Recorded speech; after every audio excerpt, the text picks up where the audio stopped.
Om Namo Bhagavate Vasudevaya. Om Namo Bhagavate Vasudevaya.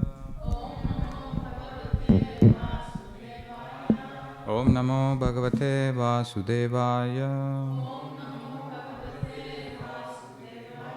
Narayanam Namaskritya Naram Chaiva Narottamam Devim Saraswatim Vyasam Tato Jayamudirayet Nashtaprayeshu Abhadreshu Nityam Bhagavata Sevaya Bhagavati Uttama Shloke Bhaktir Bhavati Naishtiki. Today we are continuing to read from Śrīmad Bhāgavatam, Canto 4, Chapter 25, entitled The Characteristics of King Puranjana, Text 28.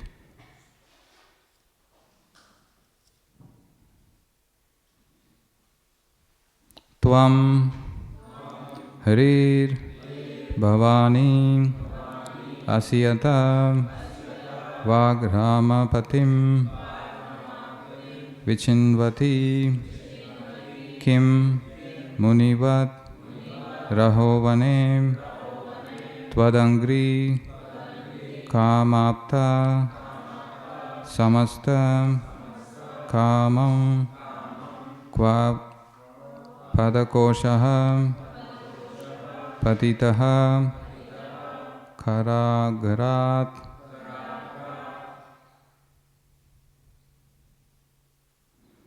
Tvam Hrir Bhavani Asi Atavak Rama Ramapatim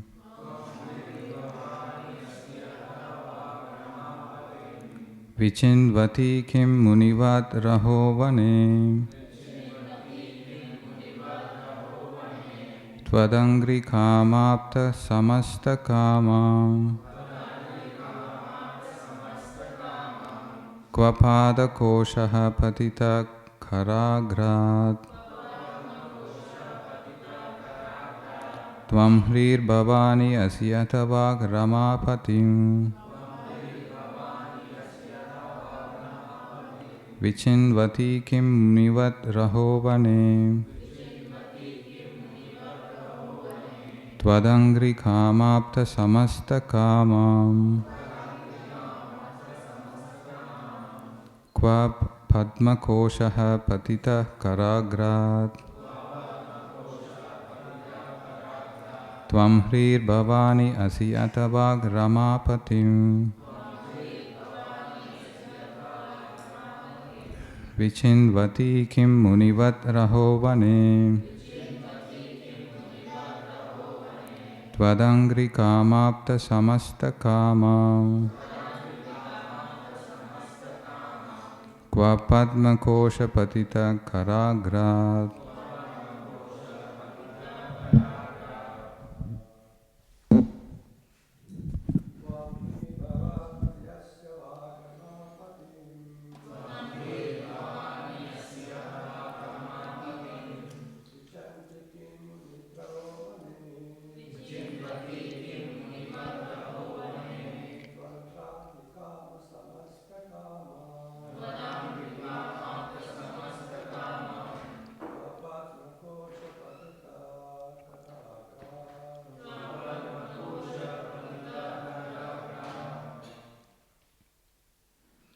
Anyone else?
Mataji's.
Anyone else wants to chant?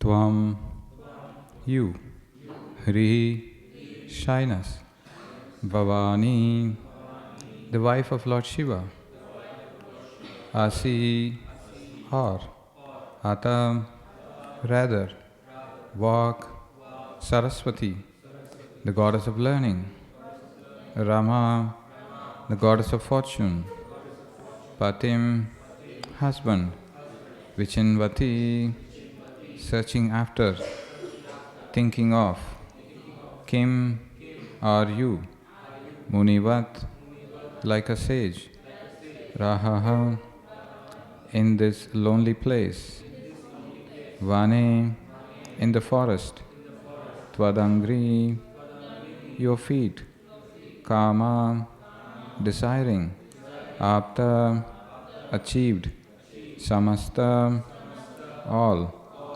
Kamam, desirable things, Kva, where is, Padma Koshaha, the lotus flower, Patitaha, fallen, Kara, of the hand, Agarat, from the front portion or palm.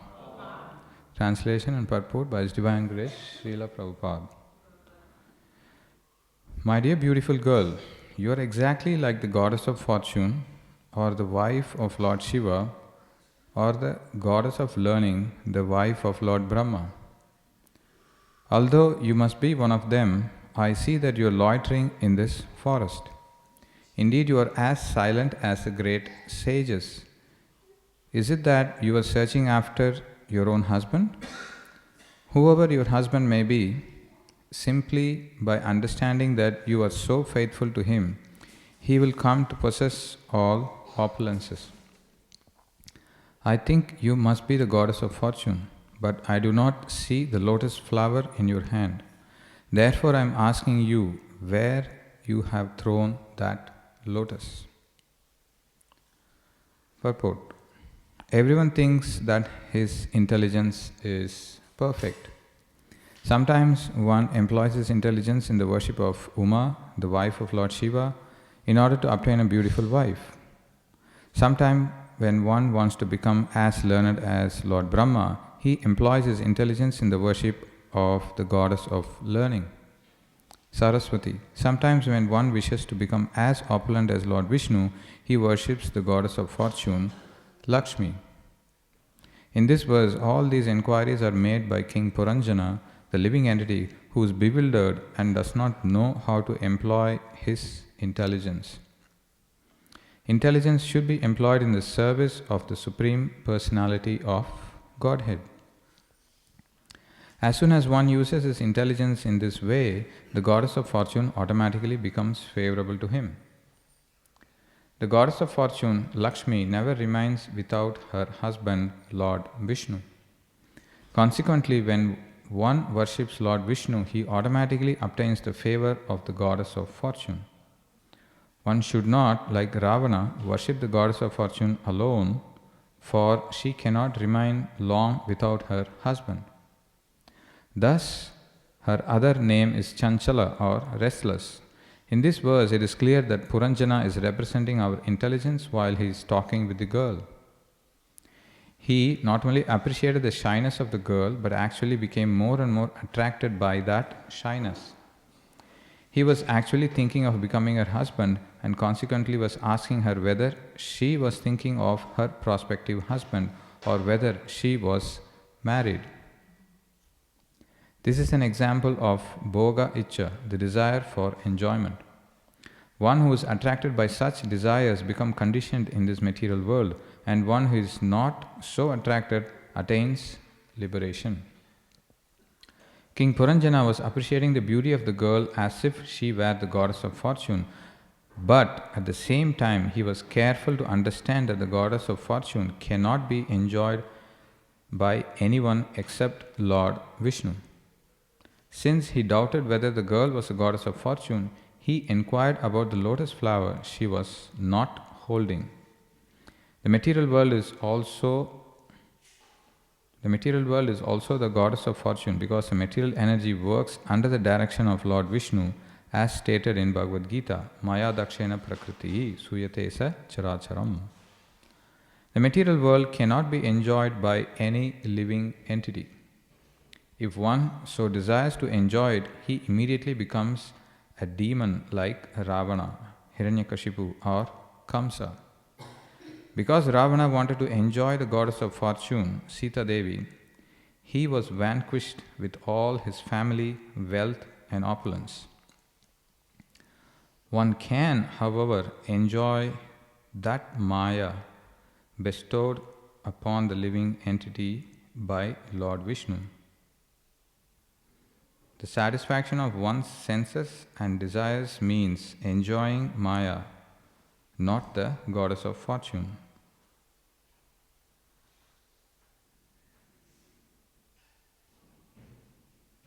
Om Ajnana-timirandasya Jnananjana Shalakaya Chakshurun Militam Yena Tasmai Shri Gurave Namaha Shri Chaitanya Manobishtam Stapitam Yena Bhutale Swayam Rupa Kadamayam Dadati Swapadantikam Vandeham Shri Guruho Shri Yuta Padakamalam Shri Gurun Vaishnavamscha Shri Rupam Sagrajatam Sahagana Raghunathanvitam Tam Sajivam Sadvaitam Savadutam Parijana Sahitam Krishna Chaitanya Devam Sri Radha Krishna Padan Sahagana Lalita Shri Vishakan Vitamscha He Krishna Karuna Sindhu Dinabandho Jagatpate Gopesha Gopika Kanta Radha Kanta Namostute Tapta Kanchana Gaurangi Radhe Vrindavaneshwari Vrishabhanu Sute Devi Pranamami Haripriye Vancha Kalpatarubhyascha Kripa Sindhubhya Evacha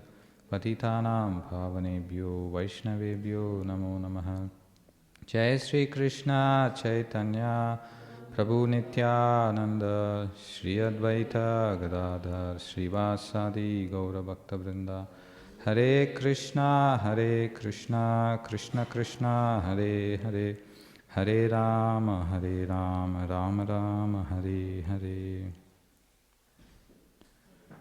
I am born in the darkness of ignorance, and my spiritual master opened my eyes with the torchlight of knowledge. So, we pay our respects to His Divine Grace, Srila Prabhupada, by reciting his pranam mantra, Nama Om Vishnu Padaya Krishna Prashtaya Bhutale Srimate Bhaktivedanta Swamin Iti Namine Namaste Saraswati Deve Gauravani Pracharine Nirvishesha Shunyavadi Paschatya Deshatarine. This crucial step of taking shelter of the lotus feet of the spiritual master is the first item of the devotional service. as we know, there are 64 items, and this one step opens the door for the rest of the items. And through his teachings, the spiritual master tells who we are not, who the Lord is, who is the actual source of everything, what is material nature, how is it made up of, how the three modes are acting upon us.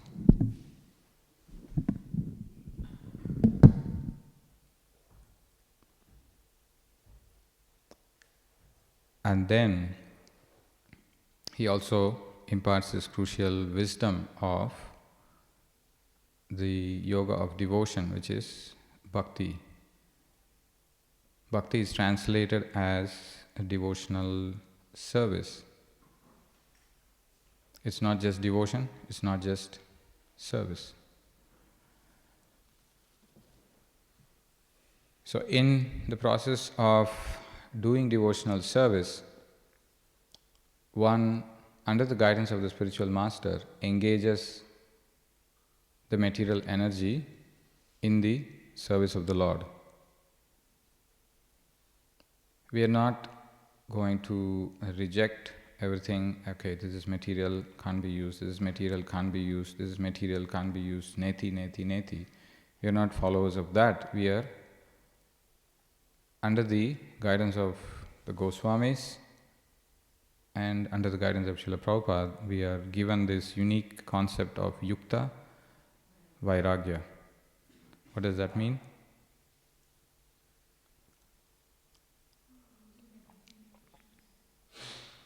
Using everything in Krishna's service. Because the spiritual master tells you who you are, who Krishna is, what material energy is, how is it made up of, and he gives you the process of linking everything in the service of the Lord. Just like we were discussing about the aspect of worship, where a formal arati is offered. So what are the items that gets offered when arati is going on? First, what does the pujari come and do? When the arati is about to begin, what does he do? Blows the? What's the purpose behind that?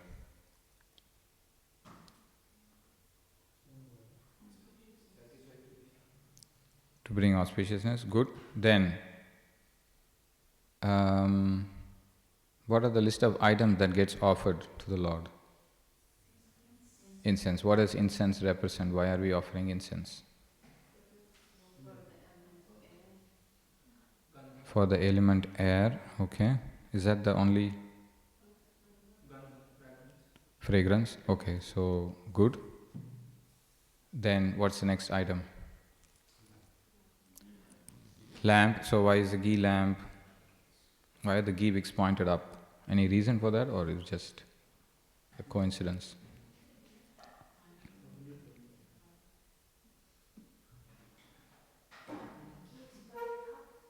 Yeah, why?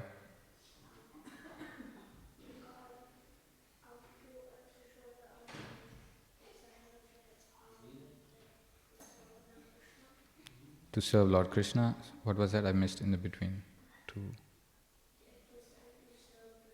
You're trying to serve Krishna. Very good.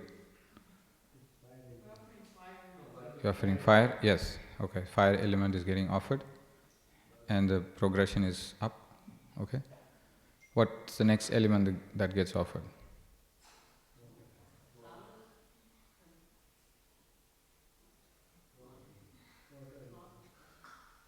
After deep, so deep comes out, then we take, okay, after that what the pujari does? Water, the argya water. So argya water many times is confused as we are bathing the Lord. Is that the actual reason why we offer argya? Those who do pujari service can explain what is the significance of argya. are we actually bathing the Lord that time, or?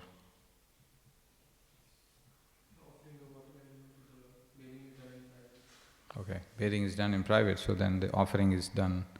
So we are welcoming the Lord, so that's why the arati, the whole arati process is there. So to welcome personalities, if you go to a marriage ceremony or any other place, so then you are welcomed by sprinkling rose water or scented water.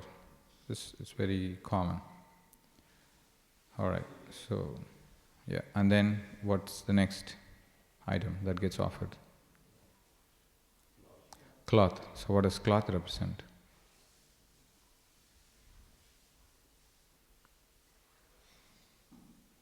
Some devotees had the impression that you are bathing the Lord, then we are giving him a cloth to wipe himself. So that idea is not there. Cloth again represents earth, that's good. So it's coming from any other significance of the cloth? Basically, you've received it from the Lord, so you're offering it back to the Lord. Okay, all the elements are there. Okay. After that, cloth, what else gets offered? Flowers. So then again the fragrance. Then finally, last two items. Chamara. What is chamara? Why are we doing that?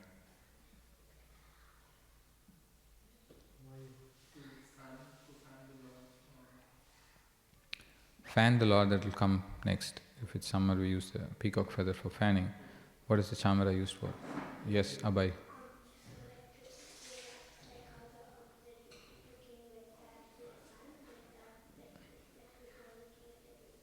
Very good. So it's a sign of royal opulence, just as kings are given such a royal way of reception. So that similarly, we have a similar kind of awe and reverence moved towards the Lord, and secondly to remove the small insects that are there. It might be there in the altar. And then finally, if it's summer, then we have the peacock feather to fan the Lord. Now, if you see in Guru Puja, exactly the same items are offered to the spiritual master, because he is the one who teaches us how these elements are related to the Lord and how they must be offered to the Lord.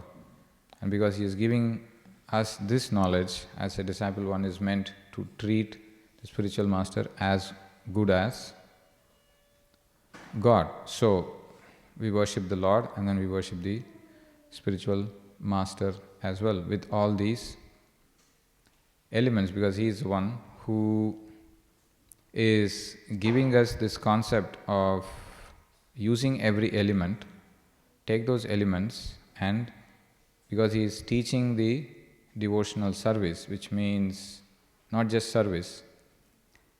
Like we were just having a discussion that the clock here got automated, so then soon the bell will also get automated, and soon the arati process also could get automated. And to some extent, it's a sad fact that in big temples in South India where there's no one to play the drum, they have automated it. So, Pujari goes, before he goes out, he turns on, and then the drum starts to play by itself, and then he goes and offers. So, if a machine is playing, or if a machine is doing the arati, what is missing in that? Devotion. So service is getting done, but then there is no devotion, there is no emotion. And then if we look at it the other way, a person who has got a lot of emotions, but then when asked to do some service, like normally the example is given as that of a spouse. So, husband and wife are there. The husband is really good at writing poems. So, out of love for his wife, he writes a lot of poems in love towards his wife. similar thing is happening. So Puranjana is approaching a lady and asking. So then the time comes for breakfast, and wife is saying, there's nothing in the house for me to cook for you and for me. Can you go out and get some veggies? The husband says, no. I don't want to do any service, but I still love you. I can keep writing poems for you, but I cannot do. So then what is missing is, he's showing a lot of devotion, but then there is no service involved.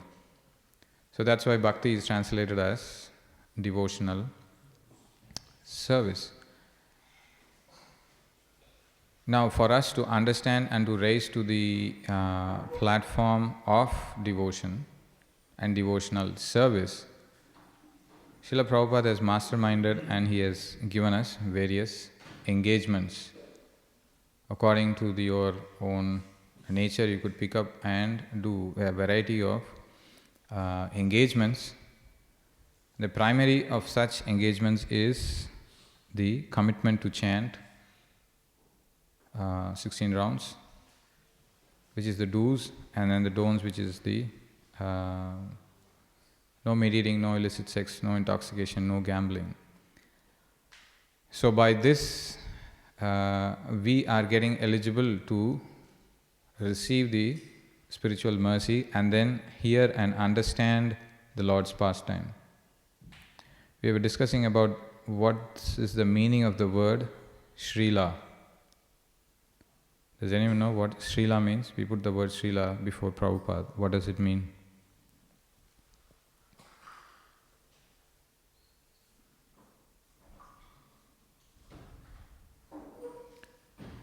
Yes, we discussed yesterday. If you can share.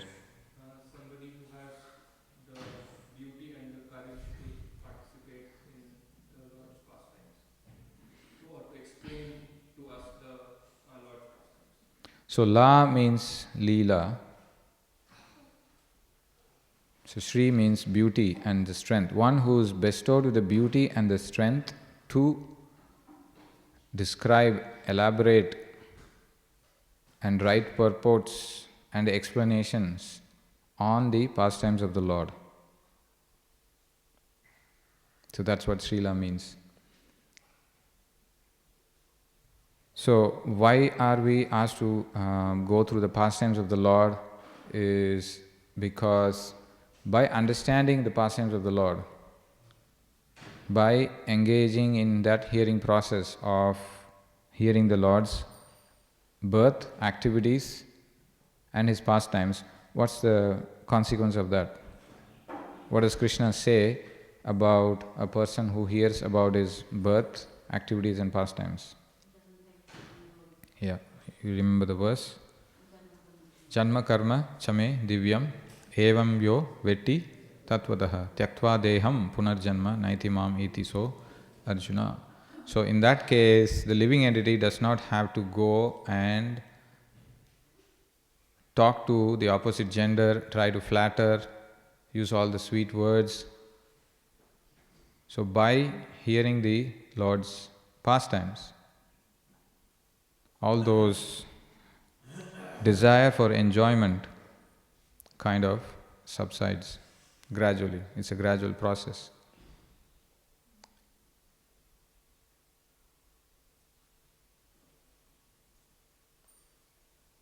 By the definition of God, He is inferior to nobody. No one is equal to Him or above Him. And He can, whatever He desires, it comes true. He does not even have to put a lot of effort and endeavor in that. He has the potency whereby whatever He desires, it comes true. And He is always satisfied. He does not have too much of hankering. And He cannot be put under the control of anything or any person, because He is beyond this material world, and nothing material can actually control him. He is completely cognizant, and he is full of knowledge, and he is full of bliss. But on this particular day, all the definitions that we discussed about the Lord gets broken.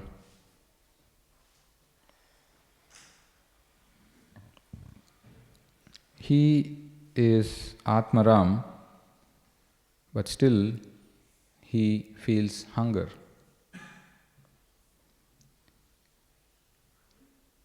He is the goddess, he is the husband of the goddess of fortune, but still he is going to steal as if he is a beggar.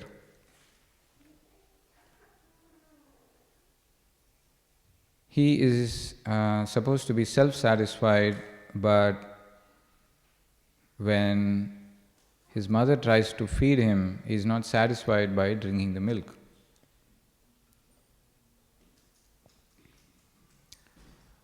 And that person who cannot be caught by anyone, who can run faster than the mind and the wind, he can run faster than anyone. Such a person, on this day, he gets caught by Mother Yashoda. So, do you still want to worship such a God who lost his position as God?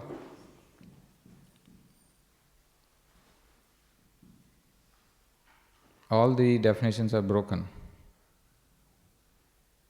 and he gets bound by a rope which is of this material world.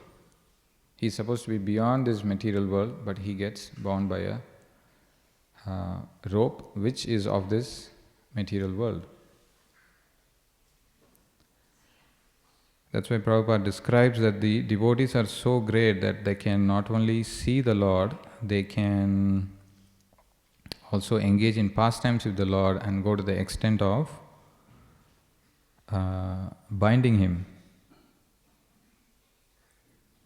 And today is the day when that person who instills fear in Yamaraj himself exhibited fear.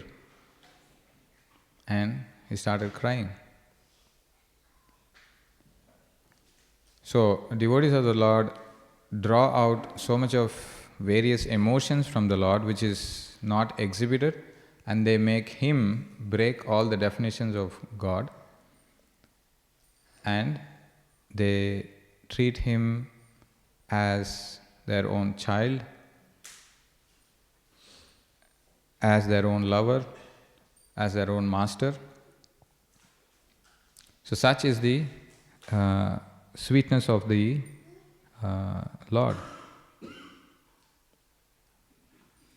And who is that person who is able to break all the definitions of God and even able to bind him?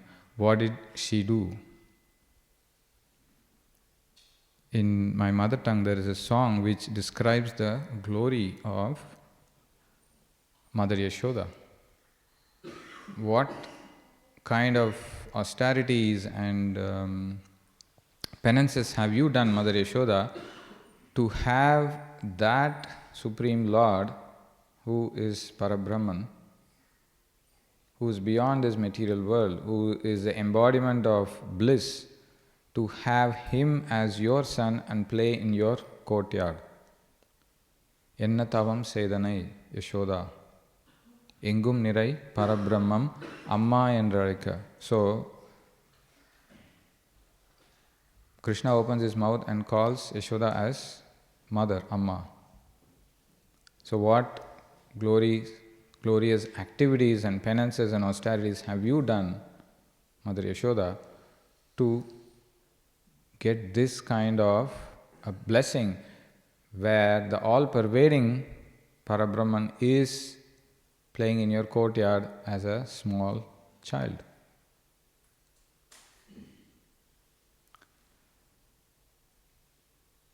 Now, Mother Yashoda has a lot of desire to please Krishna. And it's not only that she has desire, and in a favorable situation, she is able to employ everything in Krishna's service. To be more specific, she is feeding a special type of grass to a special set of cows. Is that the Padmagandha cows? Yeah. Which means she is doing service and it is full of devotion. Then the cows have to be milked. So it's not like nowadays you go and buy milk from the supermarket. So the hard work of milking the cow. And then milk does not turn into butter straight away. There is no machine that you put that it converts the milk into butter.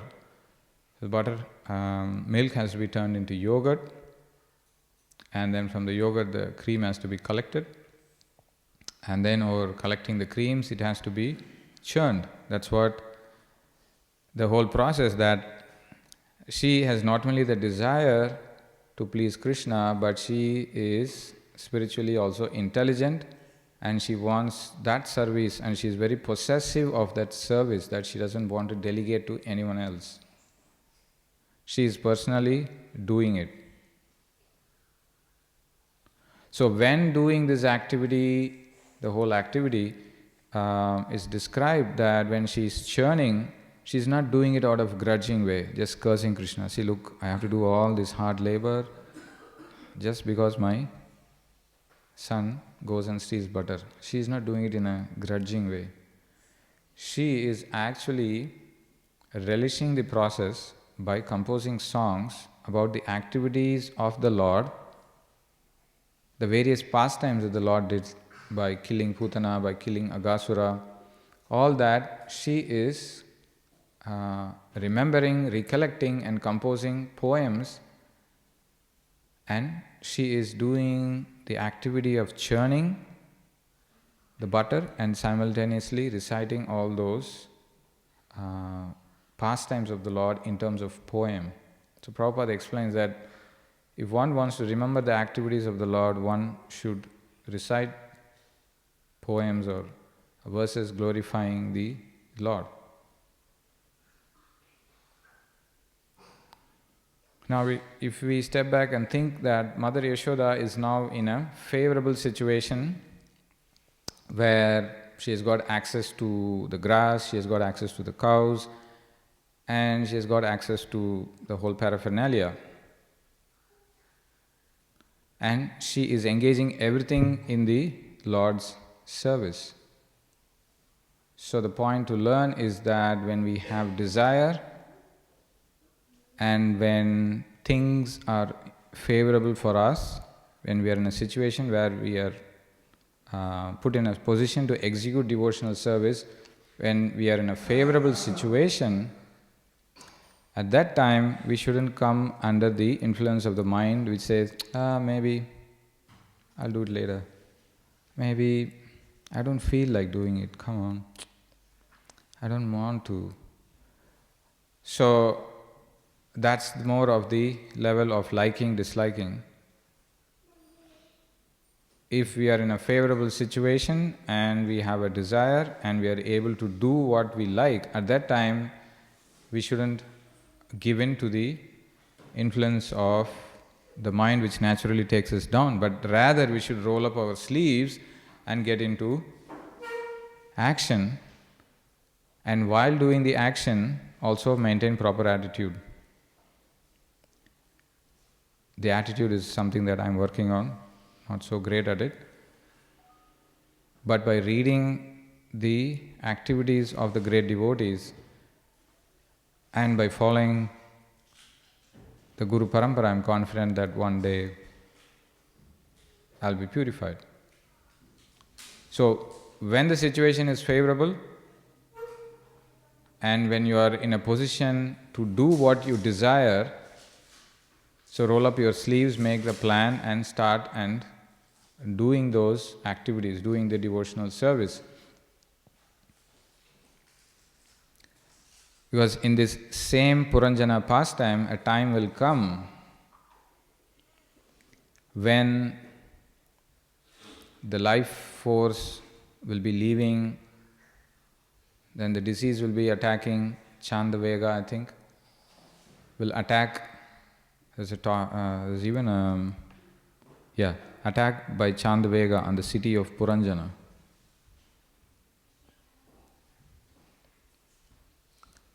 So then Jara, disease, all that will come, and whatever Puranjana is attached to, that will all be slowly taken away from him. So a time will come when we may be put in an unfavorable situation. So better to take advantage of the favorable situation we are in at the moment to do devotional service under the guidance of the spiritual master.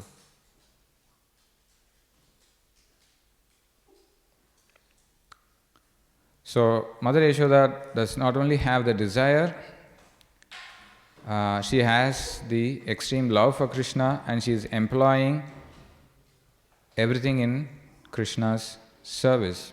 Just as this verse is saying that everything belongs to the Lord, and Mother Lakshmi belongs to Lord Vishnu. And in the purport, Prabhupada explains the material energy also belongs to Lord Vishnu. And one is meant to employ this in the Lord's service. So as the story goes on, we know that the Lord who is supposed to be Atmaram, self-satisfied, he gets hungry. How? We don't know. Inconceivable. So he forces Mother Yashoda to give milk. And that Lord who is supposed to be satisfied, again, is not satisfied in drinking the milk given by Mother Yashoda. But then when she had to put him down and run towards saving the milk which is boiling in the pot, that Lord who is supposed to be satisfied with little fruit, flower, water, as he himself states in the Gita, he is not satisfied drinking the milk of Mother Yashoda. So he gets angry.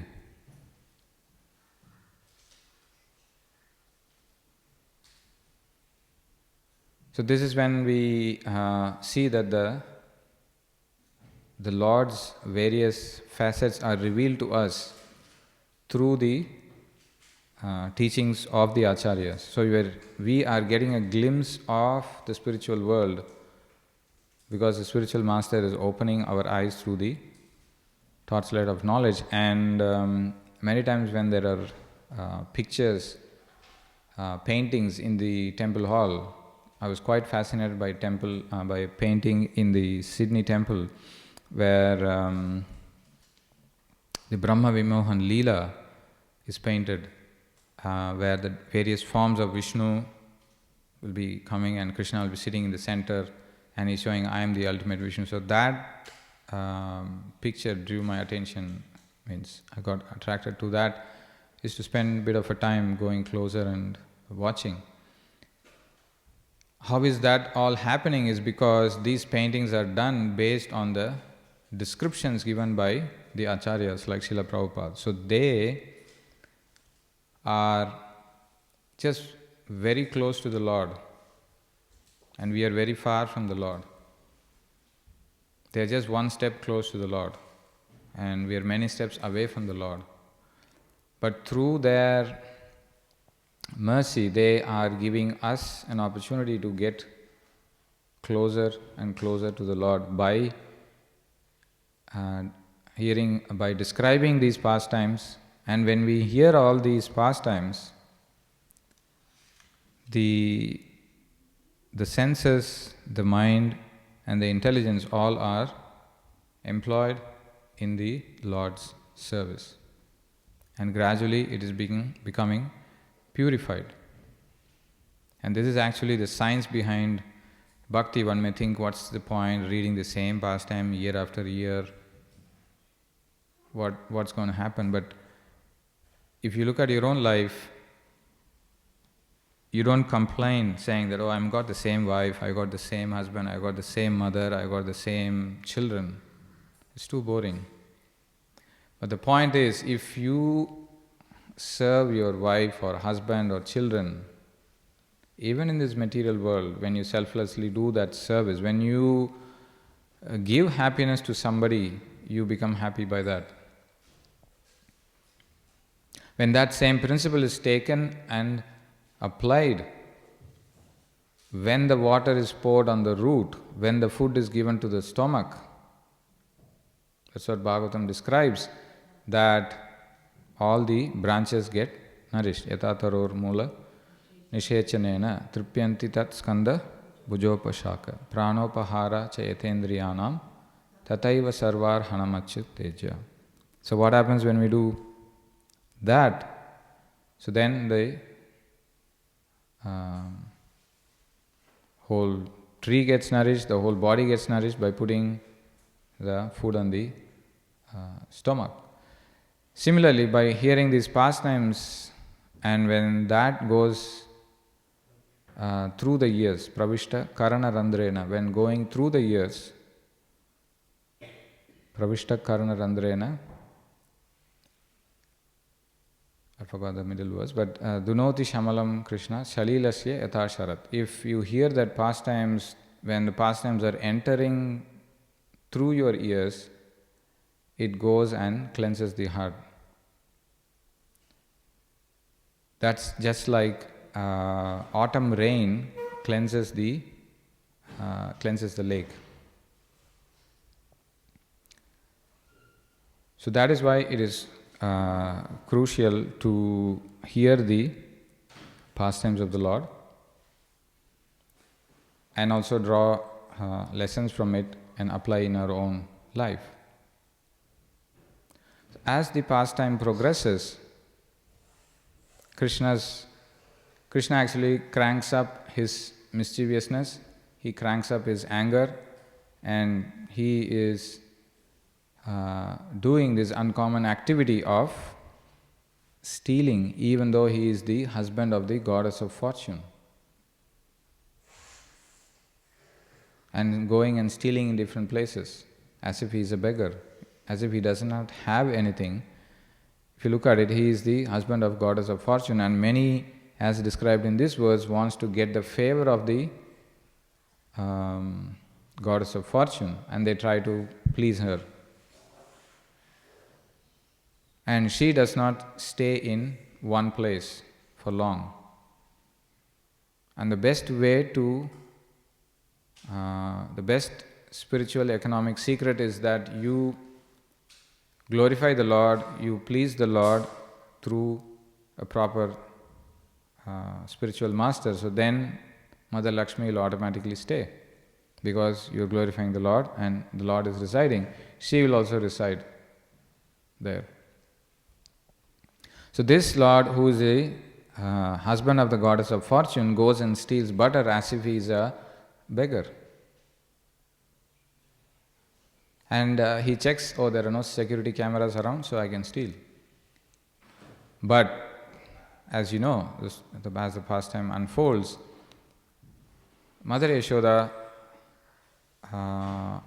when she saw that Krishna has broken the pot, and so expertly broken by throwing just one stone, so that the pot does not break, just that the yogurt, the butter comes out of it, and then he's starting to steal, and he's checking as if, oh, is someone looking at me? And then he's also feeding it to the monkeys. And that's when Mother Yashoda, initially she smiles and she is internally relishing the pastime of the Lord. If you analyze carefully, as we discussed, she has to put a lot of effort to feed the grass to the cows, milk, get the milk, convert the milk to yogurt, convert the yogurt to cream, churn, then the butter. That hard labor that she put is now getting wasted, thrown to the monkeys, thrown onto the floor. So sometimes when we are serving devotees, the same devotees who we are serving may or may not reciprocate with us in a favorable way.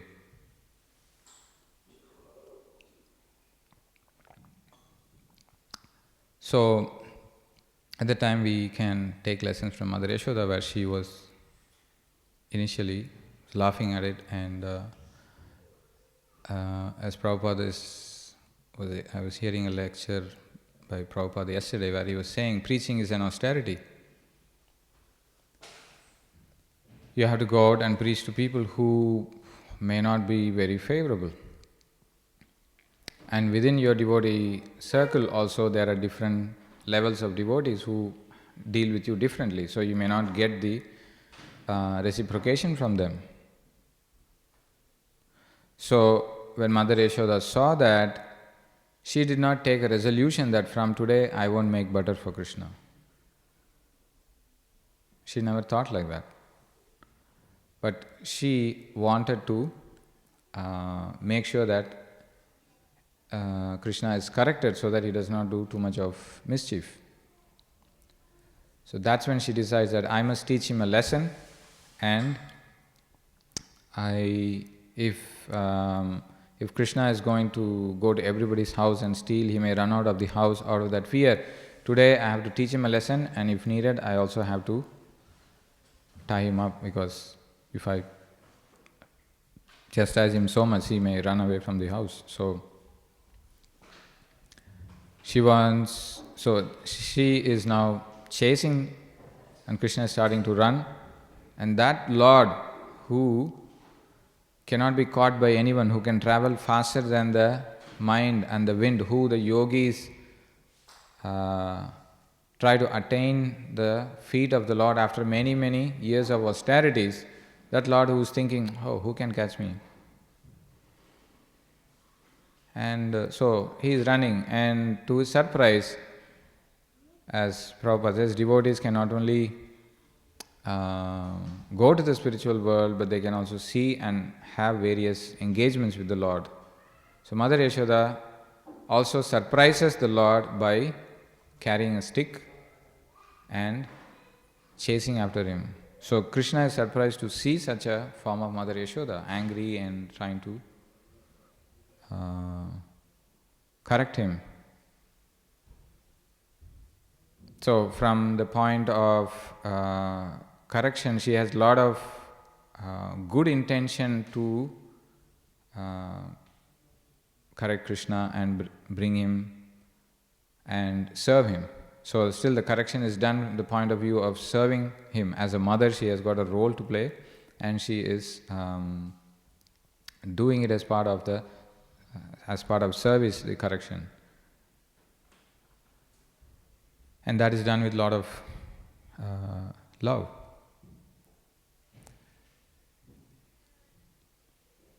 Now, here is when Mother Yashoda is gradually moving to a situation where she decides that Krishna must be bound 2 days because he's done so much of mischief. From beating, she is now moving to binding the Lord. And that's when this transcendental competition between the Lord and his devotee begins. Oh, you want to tie me? Tie me if you can.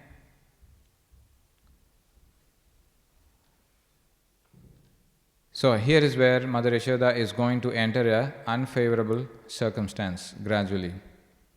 So she has found a mortar, here is Krishna, and she has got a rope.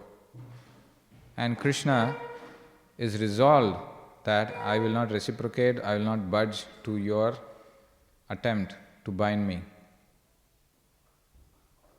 So Mother Yashoda starts with one rope, it falls short of 2 fingers, takes another rope, again falls short of 2 fingers, like that. She keeps on trying. Now, meanwhile, the tension is building up. She is not able to bind. There is no reciprocation from the Lord. Then the fellow Vrajavasis, the women, they come, hey, why don't you give up? It's good that you can't bind your son. He's all powerful.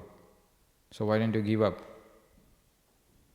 So if you see that the unfavorable circumstances are growing further and further, and she is perspiring, at that time Mother Yashoda takes a resolution that no matter what happens, even if it takes me the whole evening, and even if I use up the entire ropes in this whole village, I am going to tie my son. Let me see what it takes to bind my son. So the unfavorable circumstances does not deter Mother Yashoda from her service, which is to bind Krishna. So that's when we step back and look at it, Mother Yashoda is not like a fair weather devotee. When the circumstances are favorable, as we discussed earlier, she was determined, she was focused. Now, the circumstances are unfavorable, she does not give it up. She actually perseveres. And that's when the Lord has got various potencies. The potency of fulfilling all the desires that he has, I think it's called Satya Sankalpa Shakti, if I am not wrong. So he has got various energies, and they are acting. When he is seeing that his mother, the flowers from her hair, they are falling, she is perspiring, she is sweating, and she is putting a lot of parishrama. At that time, the mercy potency of the Lord descends in him.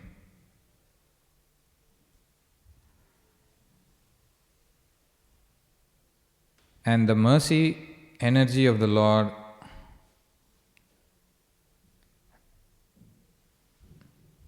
so his Vibhuti Shakti, which is the power of showing his opulence, inspired by the Satya Sankalpa Shakti,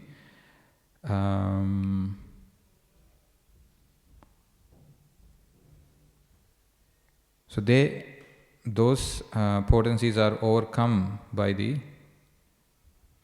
mercy aspect of the Lord, seeing the Nishta, Bhakta Nishta, which is the consistent effort and the parishrama that she is putting in. So this mercy is supposed to be like the king of all the energies of the Lord, or the potencies of the Lord. So that when that descended in the Lord's, his heart melted.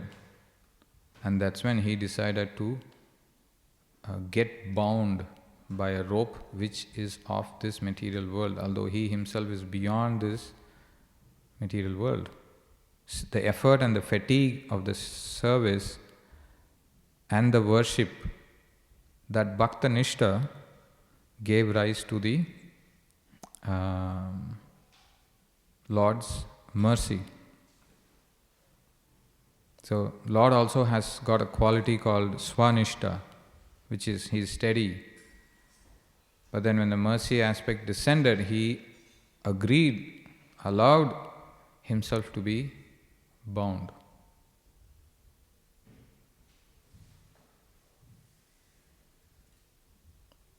So as long as there is no intense endeavor, parishrama from the Lord, which is that one finger from our side, and then the kripa of the parishrama from our side and kripa from the Lord, then we won't be successful.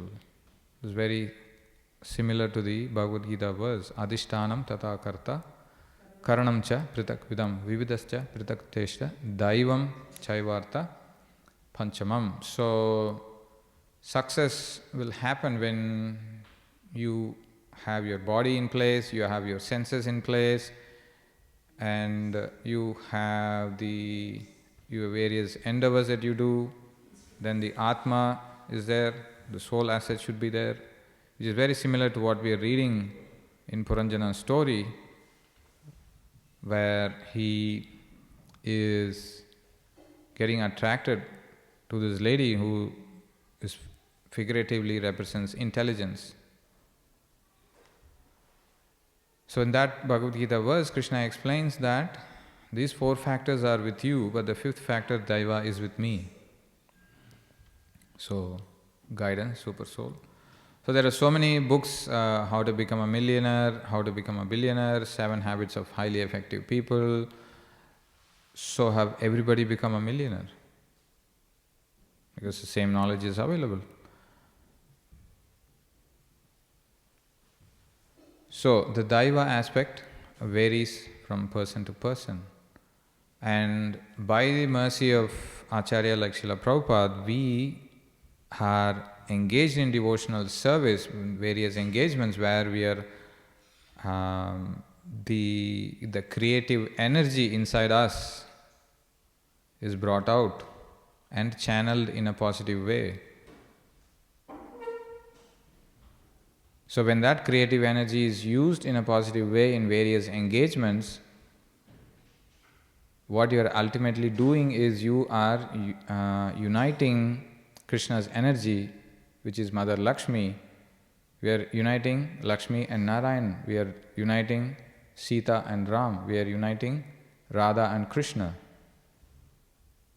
Instead of being in the mood of Ravana, who is mentioned in this purport, trying to enjoy Mother Sita separately, we know the Lord and His energy, and where the energy must be engaged with the energetic, and we participate, cooperate in this effort to bring in that union.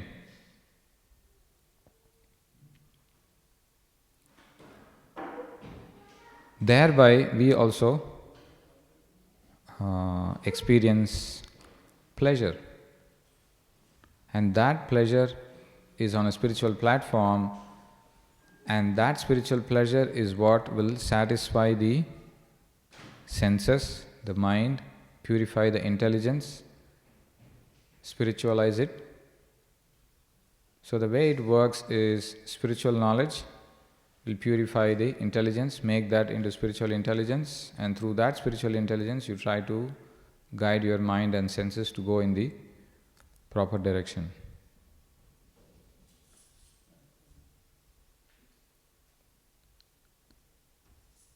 Coming back to this pastime of Mother Yashoda binding the Lord, she did not only desire, she put the endeavor and all the planning, all that went in, and whether it is in a favorable circumstance or in an unfavorable circumstance, and because she was pleasing the Lord, the Lord's mercy, she brought that mercy aspect, she drew that kind of emotion from the Lord. And finally, she was able to bind him out of love. So it's not enough for us just to have desires without any action or plan. A plan without an action will just remain as an imagination. And acting without planning will just be a nightmare. You're just running here and down. We should not mistake movements to be we are doing so many things, we should not mistake movements to be progress in life. We could be sitting and chanting in one place where there is not much movement involved, but still we are progressing. Whereas we could be doing thousands of activities, say, making so many movements without the proper consciousness or attitude, we can't be progressing much. So we have to desire and desires have to be spiritual, approved and guided by the spiritual master. Then we roll up our sleeves. If the situation is favorable or unfavorable, fixed in the determination, put the endeavor. Then we should also be able to envision where am I heading towards.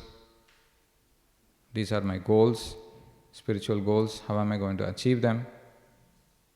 So that's where prayer also helps, plays a crucial role, because we are devotees of the Lord. We pray to the Lord.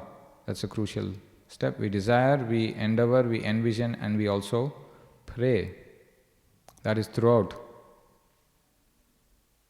Before doing the activity, and the activity itself is going to be offered to the Lord, and after that you become detached. And so you show enthusiasm when you are endeavoring, and then you exhibit patience when you are expecting the results.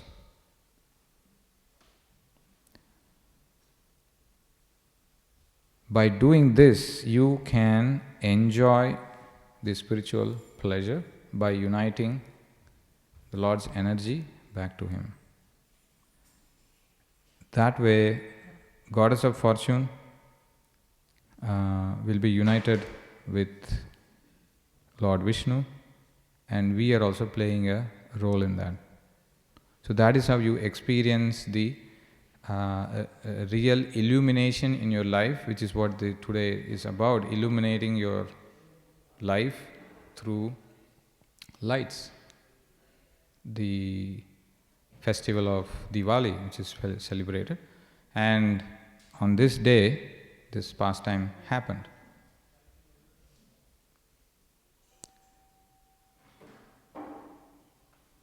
So thereby we get the satisfaction of our own senses, and we can also enjoy the process. So we have gone over time. We'll conclude here. Grantharaj Śrīmad Bhāgavatam ki jai, Srila Prabhupada ki jai.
Krishna.